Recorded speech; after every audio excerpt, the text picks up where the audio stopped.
Welcome to our first episode of Pod Between Worlds for 2021. We're your hosts, Steve and Ollie, and we're going to talk about we're going to wrap up our Mandalorian review. I guess we're going to review the last episode of Mandalorian and the season as a whole. We're going to talk about some of the High Republic stuff that's come out, and we're also going to talk about how Mandalorian saved Star Wars coming in hot.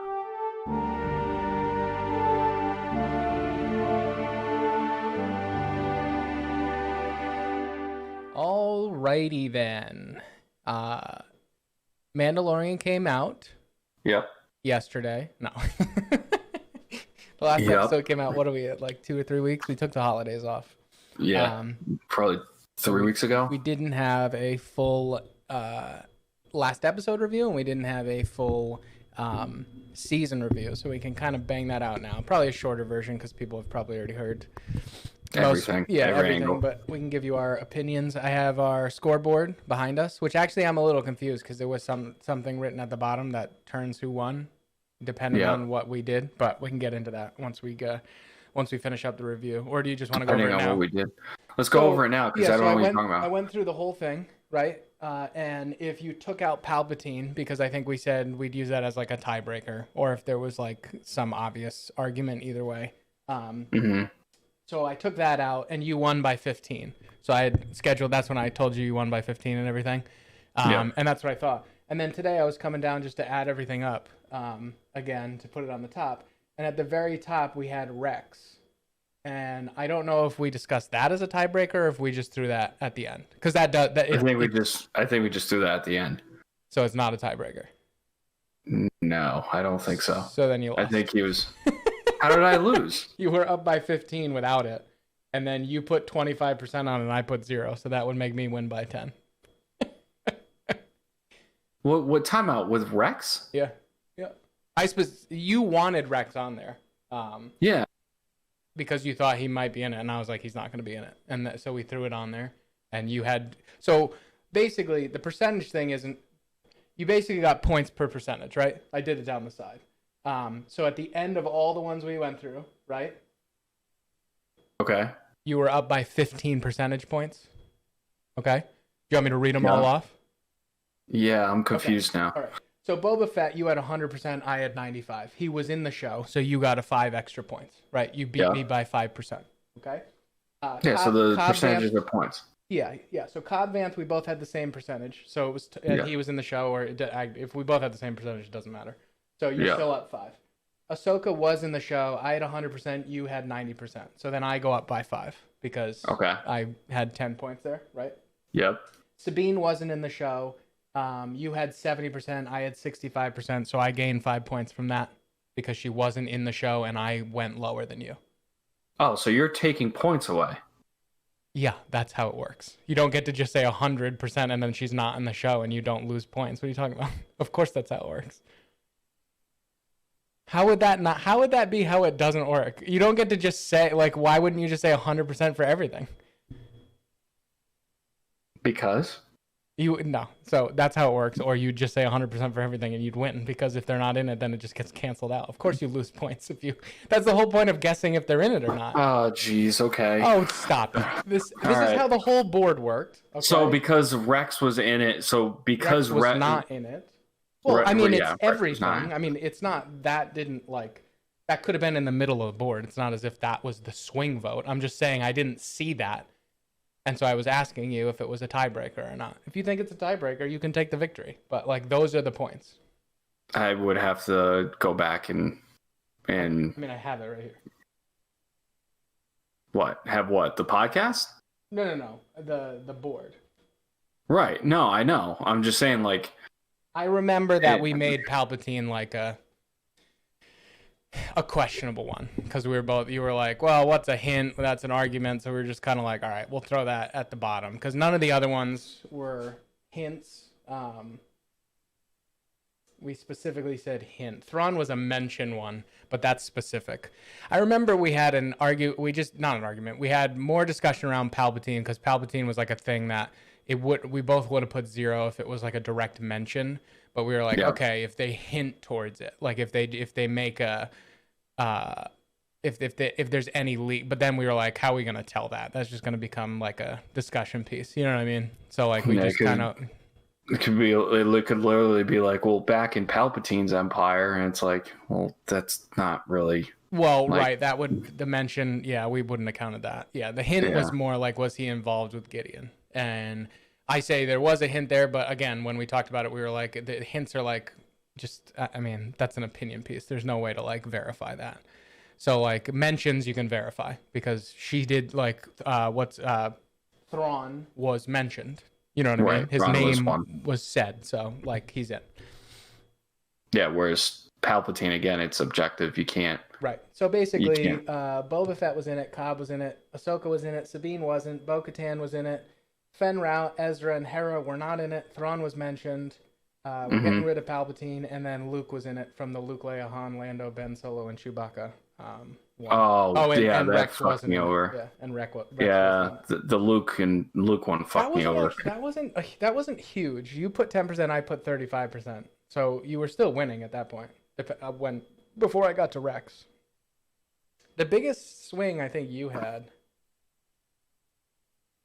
Yeah, 40-point swing on Bo-Katan. You had 75%, I had 35%. So that was your biggest win. Yep.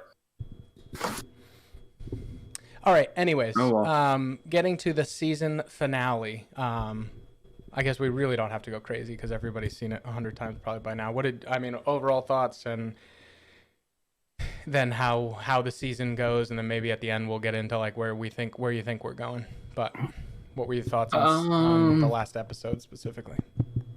Yeah, so I mean, I'll try to keep it short and sweet, and maybe I'll make it a little controversial. I think just the appearance of Luke, I think they did fan service quite well with Luke. We got to see Luke post Return of the Jedi that, you know, he's not like Last Jedi where he's kind of fallen off, where he's like in his prime, I would say. Yeah. So we got to see that, which was amazing. The hallway scene, obviously, that mirrored the Rogue One Vader hallway scene. That was pretty cool. One fight that I think is overlooked is the Beskar fight with Din and Gideon. I thought that was an awesome fight. The choreograph was awesome. So, and then, you know, obviously the very end with the reveal of Luke Skywalker and obviously Grogu going with him and everything. I think it might be the best episode yet of the Mandalorian. I can't think of any other thing in the show that would pass that. We got to see, like I said, it did fan service a great job. It meshed some of the old with the new in the sense of like, you know, Disney, Star Wars, the old trilogy. It meshed everything together, came to a big turning point. And it also leaves us on a cliffhanger. We're going to have, you know, there's one big question there with the Darksaber. And I think they did that well, where it didn't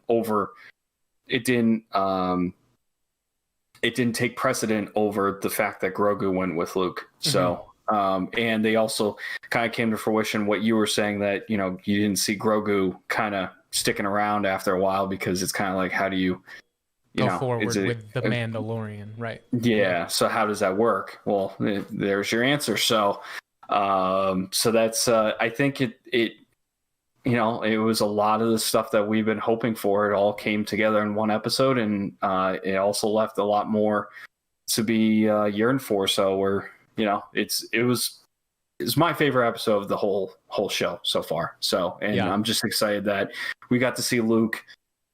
I know some people are like, you know, they were kind of like, oh, the CGI was like, with his face was and then some people are like, oh, it was great. I thought it was great. I don't care. The fact that Mark Hamill was even involved in it was awesome. Right. And just the fact that we got to see Luke in his prime, it was just after Return of the Jedi, that close. It was so awesome. So yeah, especially in live action, because I feel like we're gonna get Luke in something, but I think it may be like animated eventually. I feel like it would be a long time before we get Luke in like a live action at the prime. I hope I'm wrong, but like I can see like there being like almost like an animated thing with him and Grogu or something like that, or him and Ben. But yeah. I mean, I had similar feelings. I still think, as like a super nitpick, I still think the whole like them boarding Gideon's ship, I can't tell if I put that on Gideon just wanting the confrontation, because they keep pitching him as like through the first 2 seasons they pitched him as like a step ahead kind of villain, and really like Din like calls him and is like, yo, I'm on the way, I'm coming to get you. And then they show up with like the charade of Boba shooting at the ship. It's all very obvious, you know what I mean? So like to me, I can't really, I think I have to see it as, I think I see it as Gideon just wanting to get it over with. Like he thinks he could take them and he just wanted to get rid of them. So he basically let them on. Because really, if you're thinking about it, it's like, not that we know exactly what Gideon was doing, but if the baby, if Grogu was that important to him, right? And he said he already had the stuff, but if it was that important and like I don't really get what Din or Bo mean to him at all. So like when Din calls out of the blue and goes, yo, I know where you are, I'm coming to get you. Well, he could just jump anywhere. Like, just go away. Right. You know what I mean? So it just seemed kind of like, I guess I was thinking it would be more of a sneak attack, but I think I have to look at it as, because I can't be convinced that Gideon was like fooled by that, because that makes him even worse of a villain if he literally like bought that. You know what I mean? I think he was just overconfident. Yeah, I think that's what it has to be. I think it's just arrogance. I guess a like, little I'm bit. the Empire. Yeah, like, I guess. Don't fuck with me. He's probably my biggest disappointment to this point. And they didn't kill him, which I think means something. So maybe he becomes more interesting down the road. But I really thought they were going to make him a badass. And he's not really. He's kind of a wimp. You didn't like the sword fight? No. But he had a lightsaber and a free shot. So he's really not that impressive. Yeah. You know what I mean? Like, he's not. True. He talks a good game. I love the acting. But, like, what they did with him is he just had that kind of cool intro in season 1, right? Which was pretty badass. But he still can't even beat 3 dudes, right? He can't beat 3 people that are pinned in a thing. And he gets beat. And then he kind of gets, like, all pissy and he has the sword. And then he gets Grogu and then loses him 2 episodes later. So he just, like, the way that they wrote him so far, I thought he was going to be like a big bad, that we were maybe going to have like a final showdown in season 3 or 4 on Mandalore kind of deal. And I think he's just kind of a pushover. But I will say they didn't kill him. So there has to be a reason they didn't kill him, I think. If they just throw him in like a Republic jail and don't use him again, I think that's a waste. Then you should have just killed him in combat, you know? I think it's tough, though, that you can... I mean, who else in that time period are you going to throw up there that's going to be... I mean, maybe they're going to come up with a completely different bad guy that we don't know. You're saying finding another bad guy? Yeah, no, I agree. Yeah, I mean, that's kind of my point of why I thought Gideon was the guy. You know what I mean? There are a million remnants, I guess, you could continue to make up, but... Yeah, I mean, I think that's just pulling from the well. I think you had a good base for Gideon, you know what I mean, to make him more of a badass and extend that a little bit. But yeah, we'll see. I mean, this is such a nitpick. I am so happy with the show. You know what I mean? I don't want to make this sound, I'm just like, that's my biggest thing is I just thought Gideon was going to be more intimidating for the long term of this show. And he kind of isn't now. I mean, again, when you're watching it the first season, when he comes up, you get the good intimidation. I get it. You know what I mean? But now, like, once season 2 is complete, like, was he really that impressive at all? No. Like, he didn't do anything. And again, getting to your point, like the lightsaber fight, like he battled Din for a little while, and it's like he literally had a free shot at his back, and then he's using a lightsaber and got beat by a Beskar pole. So, like, he's not that impressive. And then, so yeah, I was super happy. I love the Luke thing. As soon as the one X-Wing came in, even before, I don't know if was it Bo or was it... Yeah, it was Bo. Cosca Reeves that said, 1 X-Wing? How's that going to help us? Oh, no, that's... Was that Cara? That's Cara. Okay. Yeah. One of them said that. Even before that, I was like, oh, there's only 1 X-Wing. It's Luke.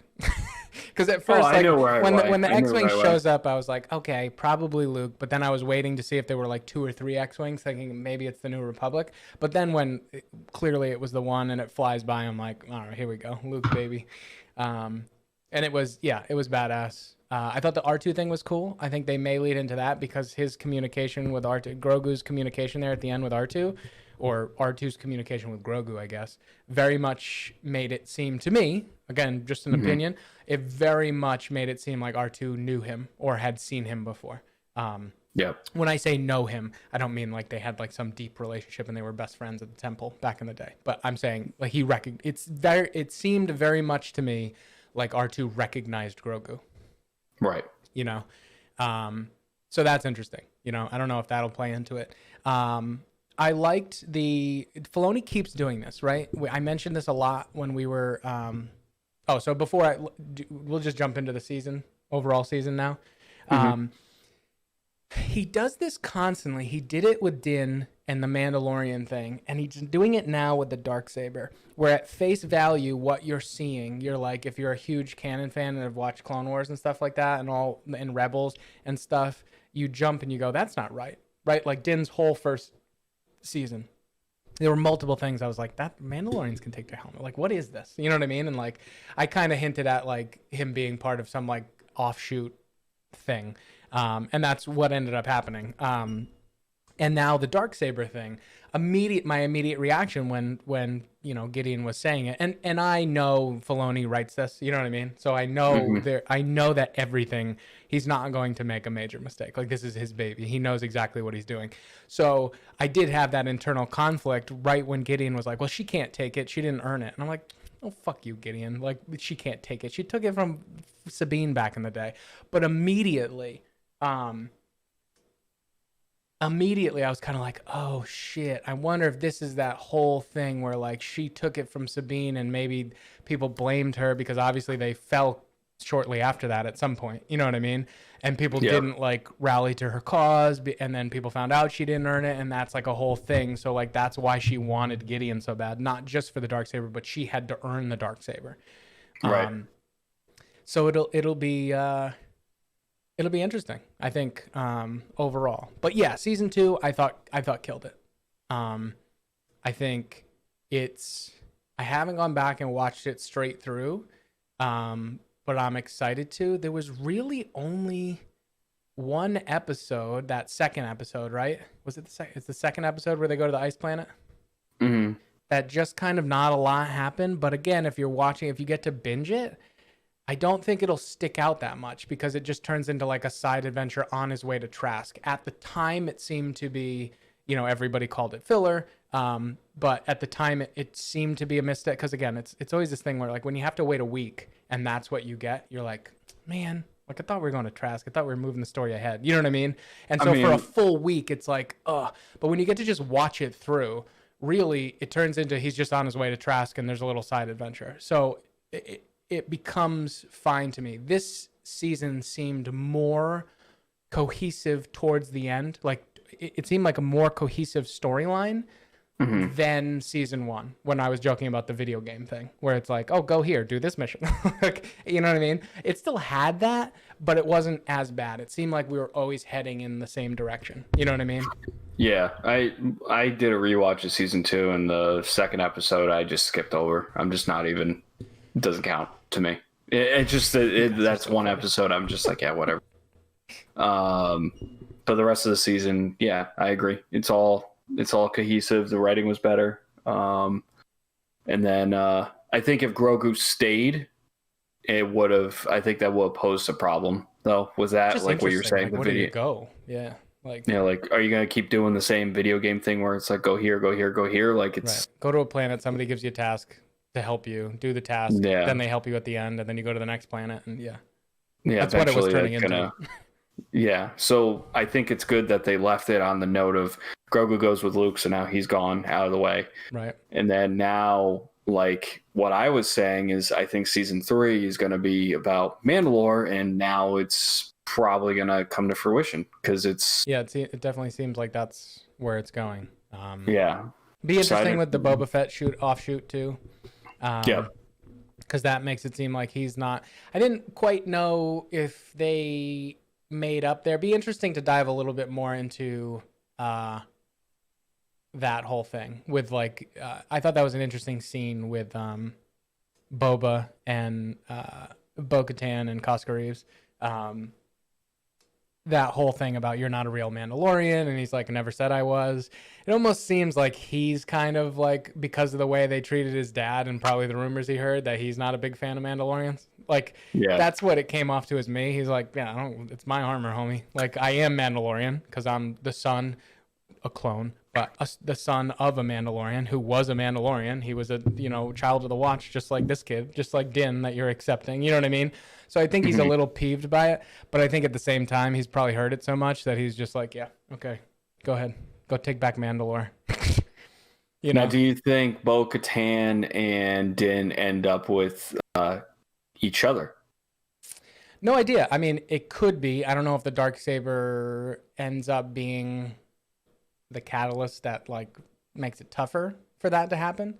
Wouldn't it make sense though to unite all the clans of Mandalore? Oh yeah, no. That's definitely a very realistic possibility. Assuming, I mean, again, they don't get into anything. I mean, we can assume pretty readily that like Din doesn't have any relationships, you know what I mean, or past life because he was picked up so early and stuff. We don't necessarily have any idea on Bo-Katan. I mean, she could be married already. You know what I mean? Like, not likely, but like she has been doing this for a while and trying to put Mandalore back together. So who knows what kind of, not even relationships, but what kind of deals she already has in place with other clans and stuff like that. You know what I mean? So it'll be interesting. But I think the thing with that is he poses a better leader, maybe. And again, it all depends on what happened on Mandalore, but he has the interesting quality of being raised in the ways of old Mandalore by the Death Watch. And those people were probably the people who were not thrilled with Bo-Katan, right? Right. Like if anybody broke off, it was going to be, clans like that. That still believed in that kind of warrior way. Not that, I mean, Bo-Katan's kind of confusing because she was with them too. She wasn't super like leave the warrior way behind either, but she wasn't quite as culty as Death Watch, right at the end.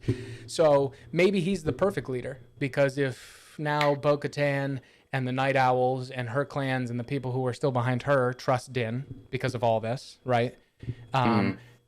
They can kind of teach him the real ways of Mandalore. He almost becomes this mix, and then any Children of the Watch, that whole gang, like the Armor and them, they're with him too. You know what I mean?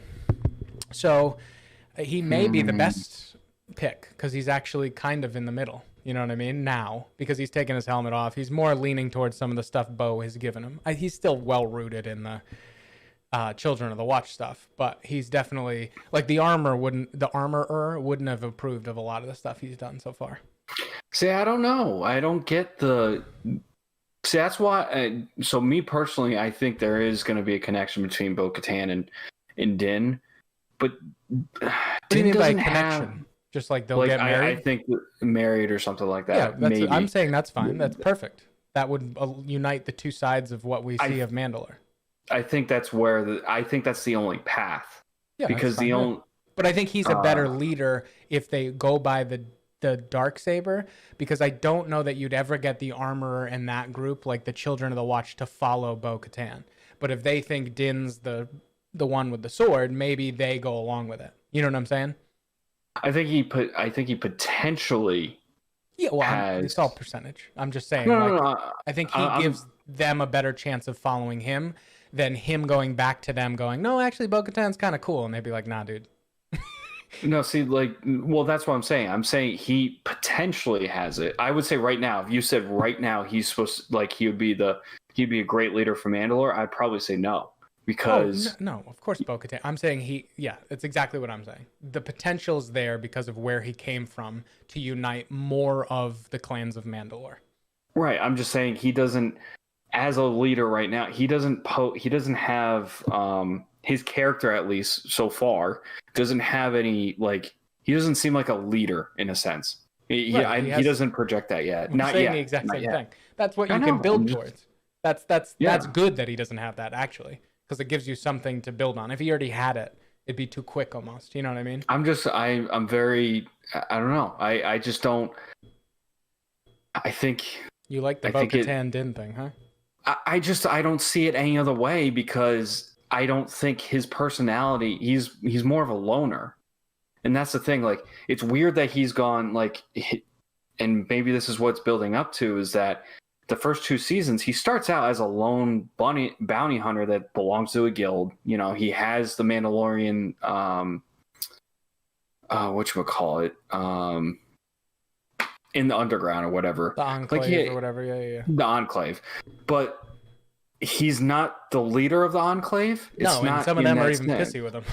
Yeah, so so he starts out there, and then he progresses. He has, like, Grief Karga, and now Cara Dune, and then now Bo-Katan, and, like, he kind of gets these allies, Boba Fett, and, the Avenger Squad. yeah, kind of, yeah. And now it's kind of like, all right, now he does work with people, right? But it's still not to a point where he's at that, like, I'm a leader. Listen to what I have to say. This is what we're doing. Like, they kind of helped him because they owed him something, and Bo-Katan wanted something complete and wanted the Darksaber, so it's completely different. But it's, yeah, I know we're saying the same thing. I'm just saying, like, I'm just explaining that I don't think there's any other way. I think there has to be a connection with Bo-Katan or something to Mandalore with, like, someone that you would think is a leader, but then kind of transforms him into a leader. I don't think it's going to just happen naturally. I can't see it. Oh, yeah. I just don't know that they get, like, married and they're, like, king and queen, you know?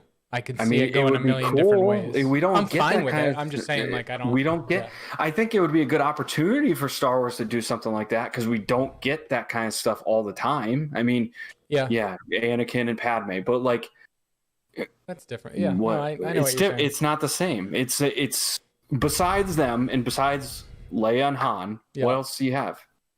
Well, also the bummer of all these things is, I think this is my biggest thing with, like, the sequel trilogy, and I still enjoy it, but, like, it's always the cap on all these things for, like, canon. Yeah. It's like, what happens? They take back like, if we wrote the perfect fantasy of, like, they take back Mandalore and then the Mandalorians are back in power, it's like, where are they in the sequel trilogy? They're just gone again. It's like the sequel trilogy ruins all those storylines. You know what I mean? I know, but, like, that's... So, I mean, I guess you could say they were part of the fleet that comes, because there were some I think there's some Mandalorian people in that Exegol thing, but, like, you would think they'd be a major player, you know? But we'll see. Yeah, we still have it's got to be at least 2 seasons left. This is one of the many reasons why I don't like the sequel trilogy, so... It has nothing to do with it for you. Yes, it does. No, it doesn't. Yes, it does. Percent does. They're trying to fill in the gap between 2 trilogies, and they can't do jack shit because your sequel trilogy doesn't, like, allow that kind of, like, story writing. So yeah, that's what I've been saying the whole time. Right. Well, I didn't disagree with that. I'm not saying the movies individually. I'm saying, like, the biggest bummer of the sequel trilogy is that the limits that it's put on the stuff now. During when it was coming out, I was like, okay, like, I get that they can't put stuff in between because there's gonna be stuff that's gonna spoil it or whatever. But now it's like they didn't spoil anything because they didn't fucking use anything. I mean, what did they use? Only Luke, basically. So I'm just gonna drop kick the Mandalorian stuff for now. Let's go into the next thing. So, we got the High Republic stuff, and we could talk about that. But Steve's so pumped to talk about this. What Mandalorian saved Star Wars? Yeah. What's wrong with that? Okay, so I've been reading a lot more about, like, Disney and the changes that they've made and, like, the reasons why we got the shows and stuff, obviously. And in my opinion is that Mandalorian saved Star Wars. I think on some level it saved Disney because Disney hasn't been doing that great because of COVID and all that crap. And I think it did a better job of uniting both old and new. And the reason why we're getting so much content now is because Mandalorian was kind of like their test puppet or their test project to see if they could truly be successful with TV. We've talked about that before. But I think it truly saved the franchise. I think it put them in another path now that you don't have to rely on the movies to be successful in the franchise. So that's one thing. Content-wise, Mandalorian was awesome. So everything everything the magic of Mandalorian really spearheaded everything else. And I think if Mandalorian wasn't good, and if it just didn't live up to expectations that I had, because it did have some high expectations, I think more season 2 than season 1. Mm-hmm. If it didn't come through on those expectations, I think Star Wars would be in trouble. I think in some level, and maybe not like the whole franchise. I don't, maybe not like, Star Wars is going to die per se, but I think it would be in trouble. There would be some, there would probably be a lot of big changes. Mike Zero's been fucking saying Kathleen Kennedy's gonna get fired every single day of the fucking year. So, but like stuff like that would Mike actually probably, I know, but like that would probably be more likely to happen if Mandalorian didn't do anything. All right, first of all, nothing Mike Zero says is likely to happen. So, I'm kidding. Kathleen Kennedy I'm not never kidding, but fired. Yeah, sooner or later, yeah, I would imagine, or she'll leave. I think God damn it, we shouldn't talk before the podcast because like it was so. No, I completely. Here's my thing. Here's my thing with this whole line of thinking. I think the points are indisputable. I think that's it's clear. I think we knew. I read articles before Mandalorian came out that talked about needing Mandalorian to be good for the future of Star Wars before it even came out, because it was launching with Disney Plus. It was more the Disney Plus thing. Okay, so it's indisputable that Mandalorian being good was gigantic for Star Wars and Disney as a whole, right? Marvel, I would throw Marvel in there too. You could probably say that because Disney that's what I'm saying. All Disney properties benefited from Mandalorian doing well because that brought a lot of people to the platform. It allows them to develop a lot more stuff. It allows them to prove that TV is the way, right? Oh, I said is the way. Look at that. It's the way. This is the way. There you go. So I think all these points are indisputable. I just don't. The whole saves Star Wars angle and Kathleen Kennedy's done the worst job ever and all that stuff. It's just I didn't say that. No, I'm not, and that's why I'm not bringing. Like, people have said that, right? Yeah. People are like anti Kathleen Kennedy. I've said that with the sequel trilogy. I think she didn't do a good job. I think Mandalorian is. I think she redeemed herself in a way. Gotcha. Okay, I think there's just two different categories of like, she didn't appease a lot of fans with the people she chose to write the story and direct the movies, right? But like, if you're looking at like Disney stock, for example, it is literally since, when is this? 2016, it has continuously gone up until it went spiked down. It went to like 151 right around the time that Last Jedi was released, right? Yep. And then it takes a dip right when COVID came out, right? Like February 7th, like it hit a bottom at like March 20th. So it takes a dip. And it's now right back up to, well, it's actually up to a new high now. Now it's in like the 180s. Immediately after all the announcements of the TV shows and everything too. Like that was a big. Right. So all I'm saying is like, I'm not big into I don't know what a lot of these people do. I don't know how movies work, right? I just watch them to enjoy them. I don't really know what a producer does. Like, and I'm talking about intimate details. We don't have contacts there, right? All we hear is from this source or from that source. All I'm saying is if you were looking at this stock chart from a 10,000 foot view, right? They made a fuck ton of money. The sequel trilogy was absolutely fine, and Mandalorian killed it as well. Now, the fandom thing, I get. Like, yes, the sequel trilogy did divide, and like we talked about before, the division came from mostly people who just can't leave. There are people who like the original trilogy and only the original trilogy, and that's awesome. But there's a huge portion of them that want to see anything that's Star Wars that they don't like burn, and the company with it.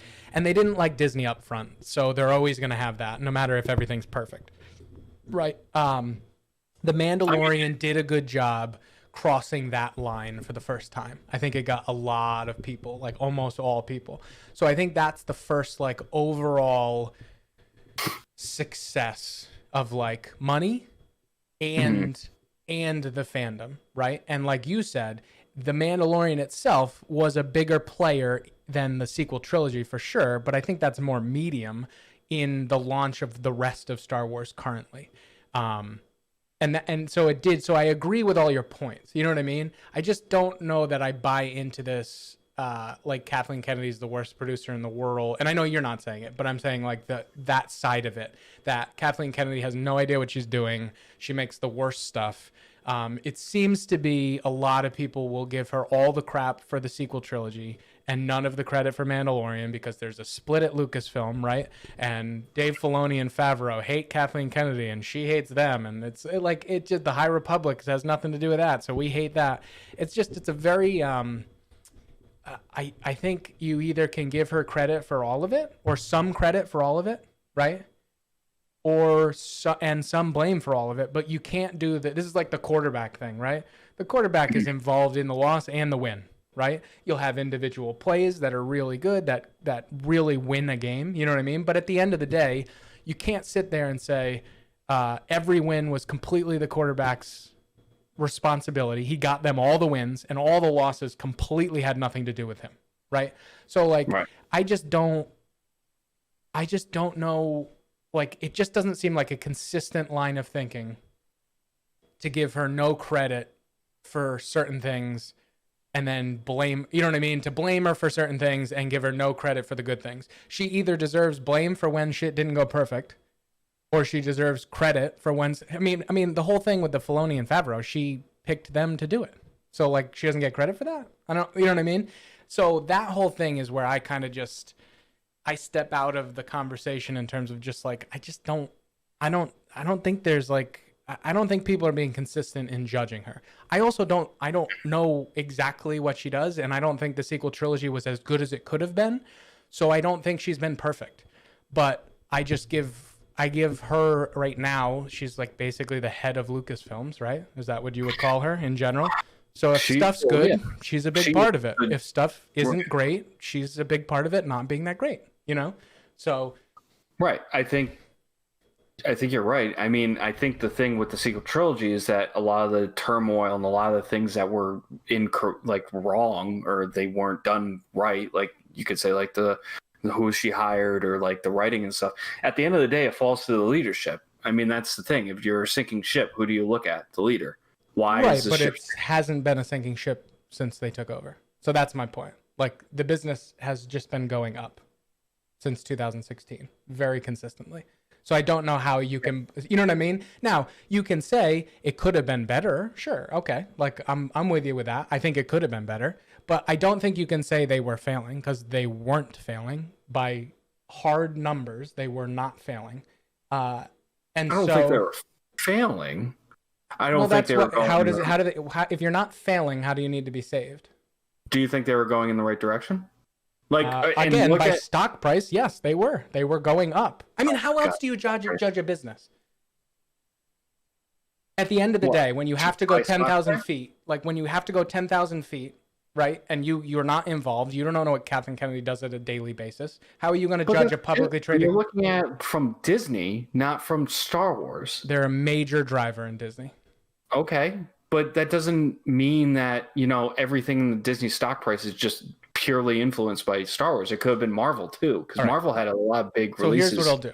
I'll give you my take on this is that Mandalorian was a huge driver in where we're going with all these TV shows, and I think it opened up a lot of doors for Disney and for Star Wars. I personally would not subscribe to the line Mandalorian saved Star Wars. I don't think it needed to be saved as a business. I think it opened a ton of doors and did amazing things. So on the surface, I agree with you, pretty much 99.9%. I just don't think it's as bad as the Twitter sphere and people make it seem. I don't. The movies did not perform badly. They were fine. People didn't like them, and I wish they did. And they could have easily just gone with the, like we talked about beforehand, they could have just rewrote the expanded universe and they would have gotten very little hate because that's already out there. It's established. They could have made little tweaks, and they would have avoided a lot of the division. And I think the biggest mistake I can see with the sequel trilogy is that it seems like it just wasn't written. Like there just needed to be a definitive outline, and if you wanted to use different directors, fine, but they needed to get to the end and here's how the story goes. And they didn't do that. It just seems like they were like, all right, Force Awakens, cool. Ryan, do your thing. And then he goes, okay, I'm going to write a movie that's 18 hours after Force Awakens. And then it just leaves it to Trevorrow, who had something written. And then the Leia thing's huge. I mean, had Carrie Fisher not passed away, we would have gotten Colin Trevorrow's third episode 9. That's the only reason. That was the sole reason for it? That he didn't... The movie was written. The movie was written, and then he had to do rewrites, and they didn't like the rewrites, and then they hired J.J. Abrams and Terrio. Yeah, he has the entire script. It's out there. Star Wars Theory's done a big thing on it. So, like, the movie was... the script was done. They were going to go... That was going to be episode 9.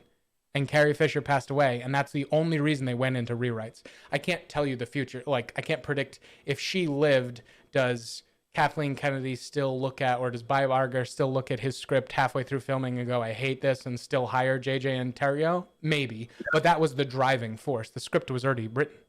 And then they had to rewrite, and they didn't like the rewrite. So it was a cluster all over. I completely agree with you.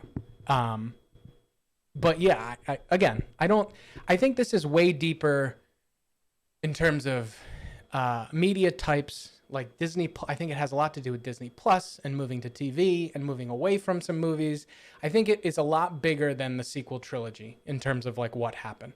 I will agree with you on Mandalorian's effect as a whole was instrumental in what we're getting now. We do not get what we're getting now without Mandalorian. 100% agree. But I personally, and I don't have a problem with you using it. You're definitely not on the other side that's just like cringy, like has no opinion, but like I could write their scripts before they put them out there. You have a good point. I personally don't think it saved Star Wars. I think it's where we are now. I don't know. I wouldn't use save because I don't think it was a sinking ship. I think they were going to get plenty of more opportunities and cracks at it. I think it has more to do with the TV thing and the movie thing and then COVID. I think there's a lot more factors to it than like The Mandalorian was the end all be all of Star Wars. All right. But it's fun to disagree. I mean, like it wouldn't be fun if we agreed on everything. I personally just think they were in trouble. I mean, I guess for me, define trouble. What happens if The Mandalorian's not good? I think just the blowback in general from the sequel trilogy. I mean, we've said, like, regardless of if you like it or not, and yeah, it was successful, but you also have to consider there was a lot of people that just watched it just to watch it. They just wanted to get through it, and then that's it. And they were like, yeah, we're done. We're not, fuck Star Wars. Those people would still watch another movie and complain about it again. That's the advantage Star Wars has. I know, but at the same time, though, I think as a franchise, I think we wouldn't be getting all of this content, obviously, because of The Mandalorian. Mandalorian proved that they can fucking do a TV show. Now we're getting 10. Right. 10. 100. 10, yep. Which is nuts. Not 2, not 3. We're getting fucking 10, which is like clearly cash cow right there. They're like, oh shit, we got to get on this bandwagon. We got to get, make our profits because, shit, Mandalorian's fucking blowing up. Disney Plus is blowing up. I think if Mandalorian didn't do that, they would be in big trouble. I think because you would have sequel trilogy was mixed. Like you had some people that liked it, some people that didn't like it. It didn't have a great fan response. Solo didn't do well. That was technically a Star Wars bomb, and they got rid of Solo 2 at this point. We don't know if we're ever going to get anything related to that yet. So that one's nuanced too. Huh? I said that one has some interesting nuance too. There's a huge argument to be said that they shouldn't have released a movie 6 months after another Star Wars movie. That affected it. But then you could point at Kathleen Kennedy for that because that is the leadership thing. That's fine. I'm just saying, that it's kind of like a TV. It would be kind of like a TV show thing. I think they're staggering it, but like if they release like 4 or 5 TV shows at the same time, that's probably going to cannibalize viewership and stuff. It might be too much overload. But besides the point. So you had that, and then Rogue One was great. I mean, that was a great spinoff. We're getting a TV show because of that and because of Mandalorian. But besides that, what do you have? Fallen Order? Like, your video games aren't doing jack shit right now. No one's like getting excited about, oh, I can't wait for the new Star Wars game that's coming out, because guess what? There's we had Squadrons, but woohoo. Like, it's not, there's nothing there. Mm-hmm. And if people aren't really liking the movies and say they didn't like Mandalorian, what the hell are they going to like? We probably wouldn't be getting all this High Republic stuff, partially because of the success of Mandalorian. I would argue that, because if there was nothing good going for Star Wars at that point, if it was still like a mixed bag that we're kind of like, whatever, then, what the hell are they going to do? I think Acolyte probably benefited from that. The books were going to come out. It was a publishing event that was announced before they were working on it, before Mandalorian became some gigantic success. But I just don't think. I think they would have been in trouble in the sense of like, oh shit, what do we do? If they didn't have Mandalorian, or if Mandalorian just didn't do well. Let's just put it that way. If Mandalorian didn't do well the first season, let's just say the first season just sucked, I think it would have been kind of like all right, where's this franchise going? What's going on? And that's when I think we will have seen more of like, calling for Kathleen Kennedy's head, and we got to make all these big changes, bring George Lucas back, do this and that, and try to save the franchise. So I think because that's an interesting point. That I do. Maybe it saved Kathleen Kennedy. I guess my bigger point is Star Wars is not going anywhere. They were going to do a ton of stuff anyways. So I don't think that Mandalorian saved Star Wars, the IP is what I'm talking about. You have a very good point in that if Mandalorian had bombed, a lot of those things would have happened. Like, there would have been kind of, what do we do next? And Kathleen Kennedy probably would have been the first to be on the chopping block. Right. Yeah, certainly. Your leadership would have been changed, because what do you do at that point? You literally have put out a whole trilogy of movies. You got mixed reviews, regardless of, like I said, it doesn't matter at the end of the day if I like it, you like it. Well, it matters the money, and they made good money. Maybe not. They made good money, maybe not the greatest. I mean, they made billions off it. But so that's, I think, one of the points that this argument's tough. They made a lot of money off those movies. They weren't failures. They were critical. You can say they were critically mixed and didn't do. That's fine. But they made a lot of money. So the money that came in allows them to continue to do stuff. I mean, there's movies that make a lot of money that suck too. I mean, like, that's fine. I'm not arguing if they suck or not. That's an opinion. Yeah. They're not going to look at the opinion. They're going to look at how much money it made. If something got a 0 on Rotten Tomatoes and made them $50 billion, you don't think they'd put out that too? Of course they would. Yeah. No, I know. So that's my thing, where I don't think Star Wars was in trouble.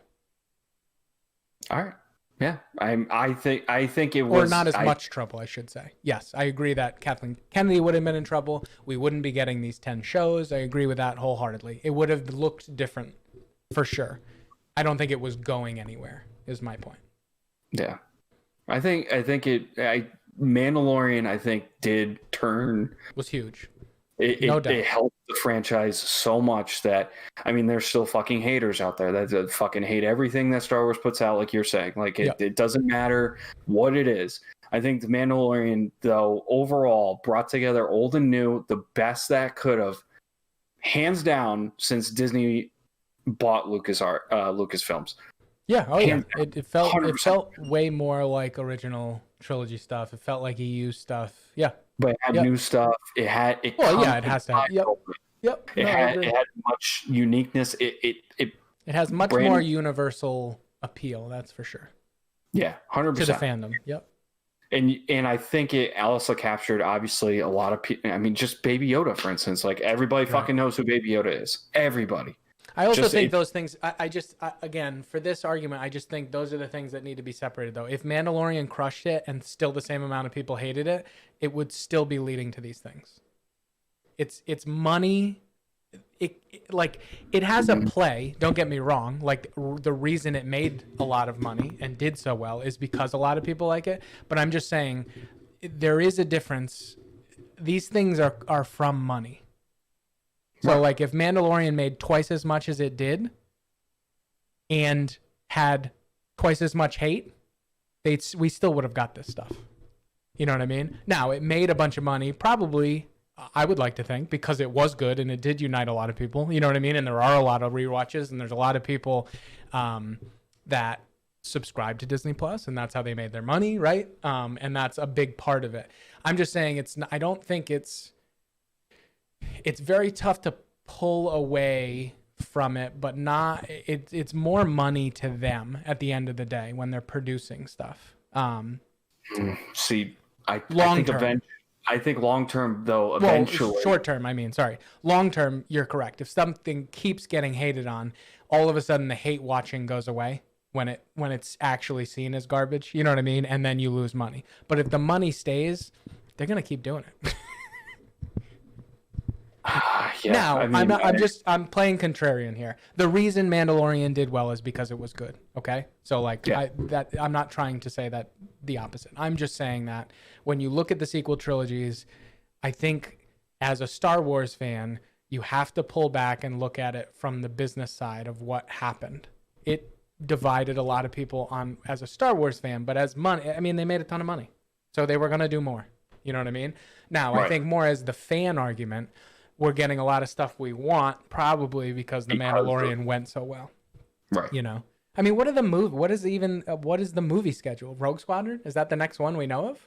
Yeah, Is it's that the next? 2022. Okay. So yeah, I mean, movies took a beating. And with there's this whole thing backlash on that anyways. movie already because apparently because Wonder people Woman don't- yeah. was awful. I haven't seen Wonder Woman. I can't give you an opinion on that because I'm the superhero guy. But I apparently I'll see from it sooner or later, but I won't my have friends a that super critique. I'm not a my superhero. friends that like superhero stuff Yeah. said it was not good compared I to heard the, a lot of bad the fir- stuff. Yeah. compared to the first Wonder Woman. Which was I really guess good. Yeah, this one was like not good. awful. Yeah. So I heard this. I But- mean, I've heard but- a lot of stuff. Yeah, I haven't heard a ton of people love it. That's for sure. and it's also DC though too, and that's a whole struggled, nother. huh? They fucking suck. They've oh god, I give Disney credit. They with the whole Marvel franchise and everything, they've done something that like So I guess that's a good standard, right? So like Yeah. DC is still making money, and that's a train wreck. Star Wars isn't even sucks. close to that. That's No, kind of not my even- point. You know what I mean? We have some tough fans that make a lot of stuff tough.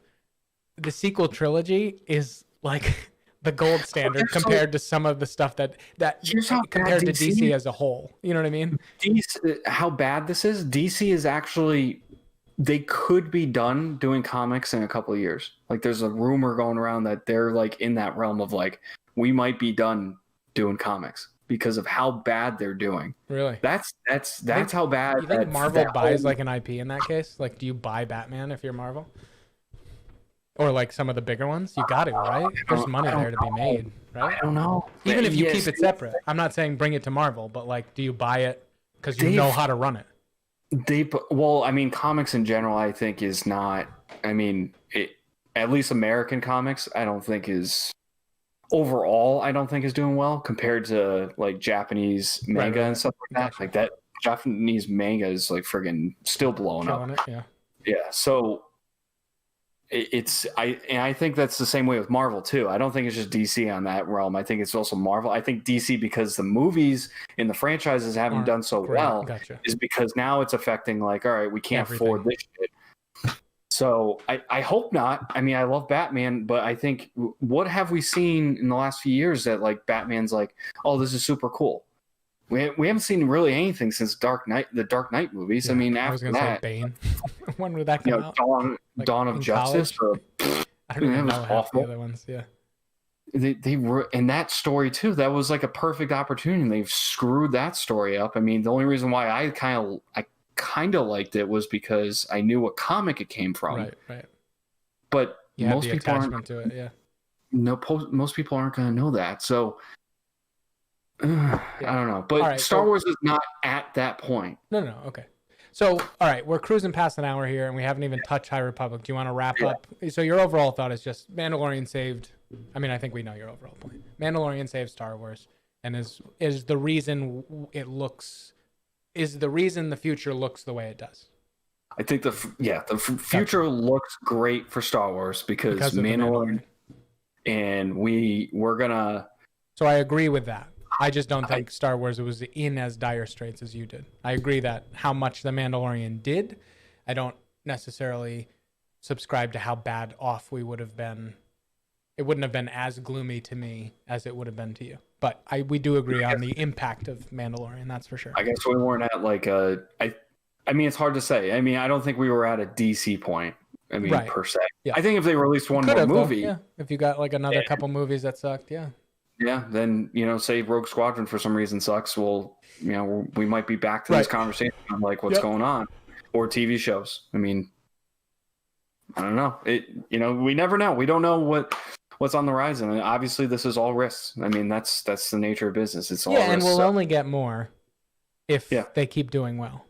My hope right now, my like long-term hope, is that we get an amazing Old Republic in like 10 or 15 years because all these shows crush it, and then it's like, okay, where do we go? We need something new, and then they just fucking do. This is can I do one quick comment on like the people who hate everything?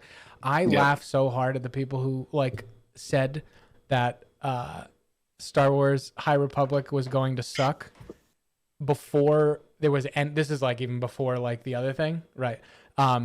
And they were like, why? And don't get me wrong, there's like some nuance here. I completely agree. I wanted Old Republic. And I think High Republic is weirdly placed in the 200 thing. Yeah, I'm doing the Audible. That's a nice hardcover. Yeah, it is. But nonetheless, I am very excited for it. So let me clear up my position on that. However, the people, I like that. Yeah. The people who hated on it right away, and we're like, why aren't we getting the Old Republic? My mind explodes because what would they have said if this group of people that they hate doing the High Republic were doing the Old Republic? They'd freak out even more because they'd go, don't touch my stuff. Like, oh my God. They would lose their minds. Oh my God. Dude, they would lose their ever-loving minds. You think they hate High Republic? Oh my God. If Disney right now went into the Old Republic, they would lose their ever-loving shit. I think they probably, and maybe that's really thought That's why I don't even get why they want Old Republic. It's like, you hate everything they do. Why do you want them to touch something that you like? Imagine if they said they're going to like redo the original trilogy. Those people would melt. I mean, at some point. I mean, I get it. Don't get me wrong. But you know what I'm saying? Like, I don't know why they want the Old Republic from a company that everything they put out they hate. So it's so confusing to me to be like, I hate what you do, but please rewrite my favorite thing. It's like, what? I don't know. I mean, it's ridiculous. The High Republic. So let's just let's jump in. Yeah. So the High Republic right now, there's a ton of people, at least. Their response is overwhelmingly positive. The stories are apparently really good. We both haven't finished on the real review people. Yes, the people who actually read it, and yes, yep. Not fucking Reddit who's the fucking Wookiee is holding the lightsaber wrong, so fuck the High Republic. Like no. Than that, but yeah, I know. It's like everything. Yep. But so far it's been a great response, and I just started reading the book. I just got the other day. You've read most of the book, I think, right? No, I'm behind. I'm like chapter 8 or 9. I'm like I'm a third of the way through, maybe. So, and then you've read the comic though, which I did read the comic. Yeah, I guess. Okay, so the comic actually takes place a little bit ahead of where this book ends. So I don't think it's not super spoily, but it hints at some stuff. So yeah.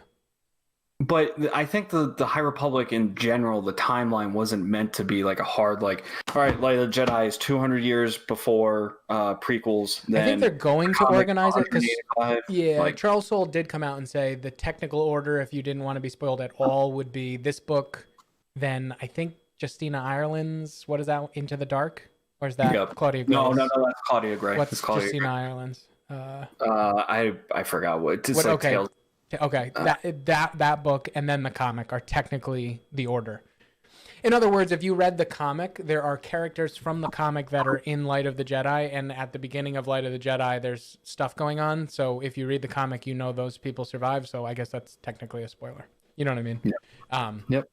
But it's not like directly referenced on exactly what happened, so it doesn't like give you a summary. So, but yeah, so far I think this whole book is really good. It's pretty dark, to be honest with you. I mean, it's definitely the High Republic vibe of kind of what they pitched in terms of like the Jedi are very idealistic, they're at their height of their power, like all that kind of stuff. The Republic's very like golden agey, so all that is very has a timeline too. Okay, cool.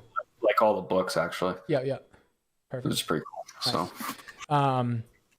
So all that is cool, but like the opening like thing that I'm not even through, like a third of the way through the book, is pretty dark, like what's going on. So yeah, I'm just at the chapter where you're meeting the Nihil or whatever, and I haven't gotten through it yet, and they sound pretty badass, so it's pretty cool. Yeah, I'm excited about it. I think it's cool. I think it's a great. We've talked about this, and I know you agree, but I think this is prime. And I'm hoping, fingers crossed, I've seen a couple weird rumors from some Star Wars insider people that say like Matt Martin said he's never been more excited about the Star Wars video game landscape, but that's all he can say. That was like a month ago. I'm really hoping that they dive in here because this is brand new, untouched kind of stuff. This is the perfect place to release like 4 or 5 video games. Give it to me. Give me a MMO. Give me another Fallen Order version game. Give me a Starfighter. Like, let's get back to like when they were releasing like Revenge of the Sith 2 7 days after Revenge of the Sith came out. Like video game, even if it's just like weird stuff. Just start giving us some video games. No, we never got a video game on the sequel trilogy, by the way. I know. You used to get, weird. Dude. Every movie had a game.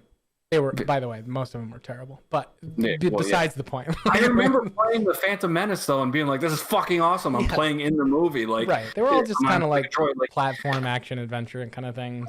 But yeah, no, it is crazy. They just like the fucking like what Battlefield, Fallen Order, and Squadron. Battlefront, right? Battlefield. Sorry. That's it. Well, yeah, Battlefront's done. Like, yeah, it's nuts. It's. There is a big opportunity with this. I mean, yeah, and they're all fine games, but 3 games in fucking what has it been? 6 years, 10 years? I don't even know. Like that's just pathetic.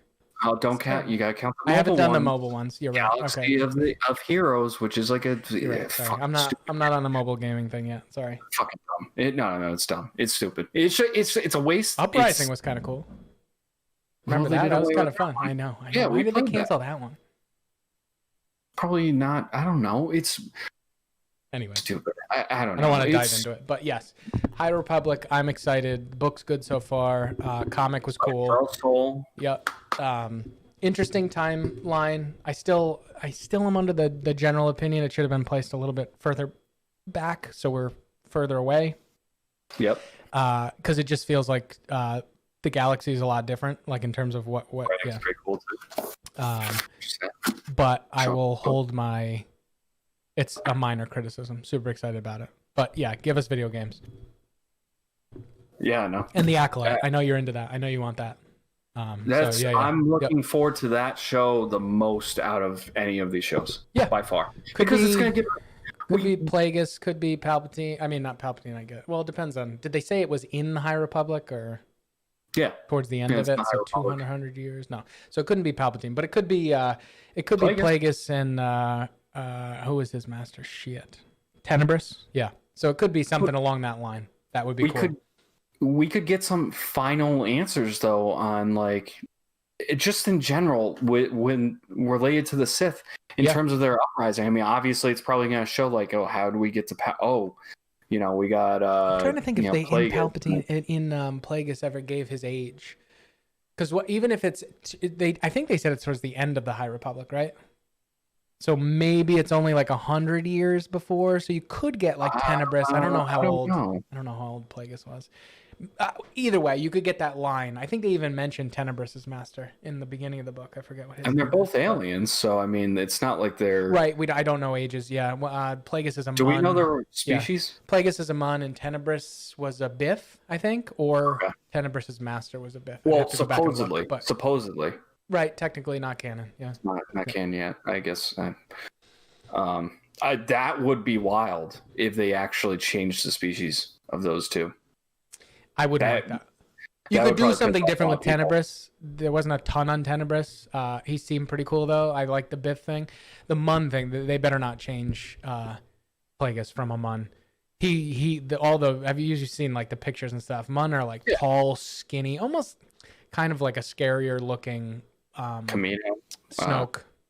Yeah. But big like that. They can be big like that and lanky, and like to see one in like the height of their power, not like old and decrepit like Snoke, like could actually move around would be freaky as fuck. So that'd be cool. But yep. All right, man. All right. Does that do it? I think that wraps up our first episode of 2021. Yeah. As always, follow us on all the social media stuff, Instagram, Twitter, YouTube. And also check us out on all podcast services. We're on Spotify, iTunes, Overcast, Google, all the good stuff. So other than that, we'll catch you later, Padawans. Let us know what you think of the High Republic. Later.